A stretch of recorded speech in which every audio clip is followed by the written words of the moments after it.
peuple d'Afrique, your mind, l'heure est grave, l'heure est grave. C'est que où on est là, on va tout droit vers la troisième guerre mondiale. Ok, chers camarades.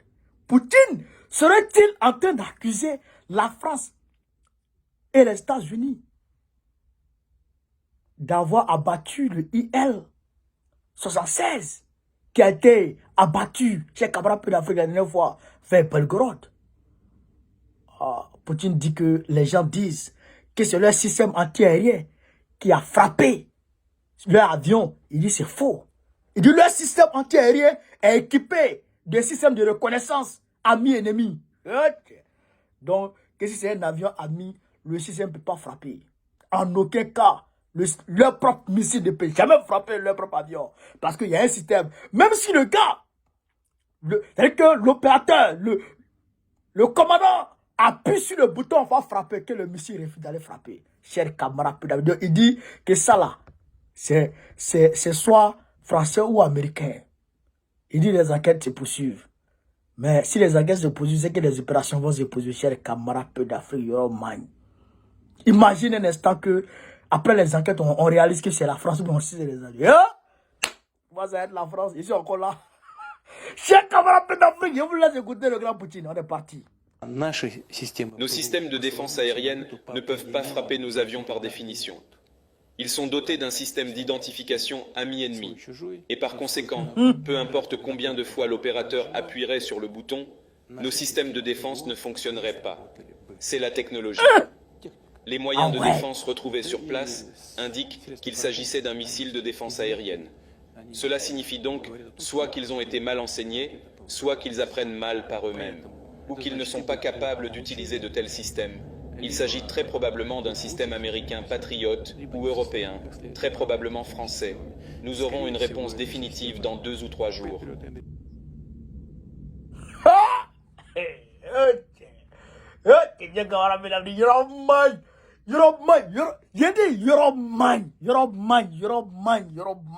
Tout est gâté. Tout est tout est mélangé.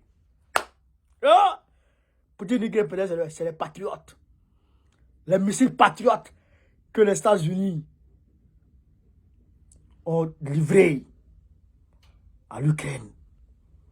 Ou bien les missiles, je pense, comment on les appelle même, les missiles que la France a comment on appelle ça, a livré à l'Ukraine aussi. Il dit que peut-être c'est ça. C'est sûr que c'est ça.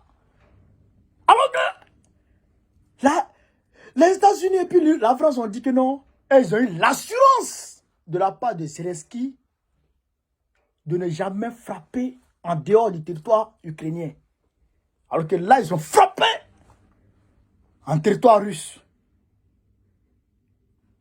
Ça là, est-ce que c'est pas provocation vraie même qui est là? Vous savez que Zelensky est fou. Il prend banc, se décale. Et vous partez lui donner quelque chose qui peut créer une guerre, la guerre mondiale. Quelque chose qui peut créer la guerre mondiale. Bon, il a frappé maintenant. Où ils sont là? Leur fesse là est serrée. Macron et puis Joe Biden. Mais si Poutine finit l'enquête et qu'il réunit les preuves, parce que la dernière fois, il y a eu une réunion en Conseil de sécurité. Au Conseil de sécurité de l'ONU. Par rapport à ça, par rapport à cette frappe. Les avions civils de la Russie qui sont attaqués. Qui sont attaqués par l'Ukraine. C'est pourquoi, vous avez vu, vous voyez pourquoi Poutine ne veut pas. Vous voyez pourquoi Poutine ne veut pas que l'Ukraine rentre dans l'OTAN. Parce que quand les missiles sont tirés très proches, souvent les défenses aériennes même n'ont pas le temps de frappe, d'intercepter tout. Parce que c'est trop proche. C'est pourquoi il ne veut pas que l'Ukraine rentre dans l'OTAN, pour ne pas que les Américains soient à portée de tir contre lui. Et là, il faut donner maintenant les armes à l'Ukraine pour l'attaquer.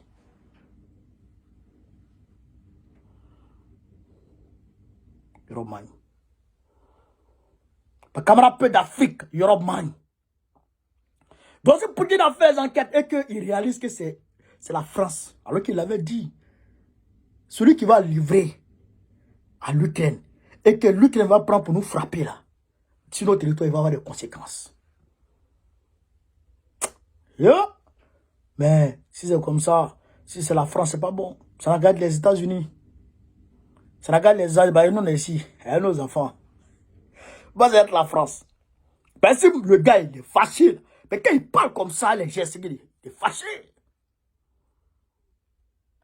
S'il est fâché, puis il a envoyé Satan. Si Satan vient dire, bon, lui ici en France, c'est pas bon.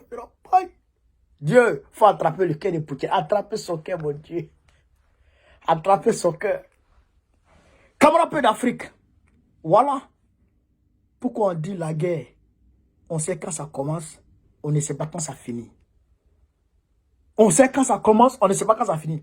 Les États-Unis ont presque tourné le dos à l'Ukraine. Ils sont maintenant avec Israël. L'Ukraine maintenant, il y a un statu quo qui s'est installé entre l'Ukraine et puis la Russie. Donc, pour sortir de ce statu quo, l'Ukraine maintenant utilise tous les moyens pour ramener les Américains sur la table. Ouais, non. Ouais, non. Soit Zelensky, on le fait disparaître. Et puis on met quelqu'un d'autre dans sa place. Ou bien, il court le risque de rentrer en guerre contre Poutine, les États-Unis. Il court le risque que les États-Unis rentrent en guerre contre la France, contre la Russie. Alors que s'ils rentrent en guerre contre la Russie, il y aura moins. Parce que c'est eux qui sont en guerre à travers l'Ukraine contre la Russie. Mais comme ils ne gagnent pas, ils ne peuvent pas gagner. Donc, ils évitent que la guerre se déporte sur leur territoire. Parce que la Russie est ici. Les Alliés sont là-bas. C'est loin.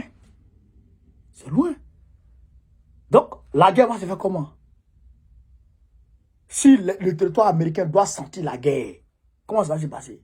C'est par missile interposé. Donc, les frappes vont succéder aux frappes. Les bombardements vont succéder aux bombardements. C'est pas la guerre mondiale qui est là. Voilà.